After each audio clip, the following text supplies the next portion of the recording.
When people come to the ashram, when they come full-time or they come to do certain sadhanas, we don't tell them why. Only now in the last few years we started talking about it, otherwise all these years we never spoke about it. Somebody comes, I always give them a copper ring to wear. They cannot remove it, it must always be there on their finger, on their left hand, ring finger. Why this is, when they do very intense sadhanas, you know what's a samadhi? Samadhi means sama and di. Sama means equanimous, di means buddhi, equanimous state of intellect. When intellect becomes equanimous, there is no duality. When there is no duality, when you don't know which is me and which is you, now your life energies do not know where to be, so they may go anywhere. So the point of contact with the body becomes less and less.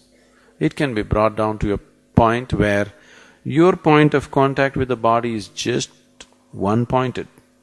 When somebody becomes one-pointed contact, we say nirvikalpa samadhi. If a person is in this state, if I just do this, he will leave the body for good. Even a pinprick is enough. Just prick him with the pin, he will leave the body. He will be in such a fragile state. His contact with the body is so minimal, he is elsewhere already. But just one-point contact with the body, this is known as samadhi. When people are in such states, we keep them in protected atmospheres, very, very tightly protected atmospheres. Nobody is allowed to go there except a few people who are prepared for such situations. But when we do certain work, one of the things was the consecration of Dhyanalinga. We were required to be, people who were involved were required to be in such states of samadhi, but at the same time they were required to be intensely active, which is very risky. People can very easily leave the body. One moment of unawareness, they can leave the body and they may not be sometimes able to regain the body. So certain precautions were taken, everything was done, but when it was coming to a close, certain situations happened which we had to face in so many ways. And I had always set my life in such a way, once the lingam consecration is over, I will leave. I had planned my life that way, everything was settled that way, all preparations were made for me to leave. But because of certain situations, certain changes that happened in the situation, we made efforts to recover the body. In the process of consecrating the lingam, I used my body and my energy so blatantly. Those who have seen me before, or if you see my pictures, you will see in just about 8 to 9 months, I aged almost 25 to 30 years.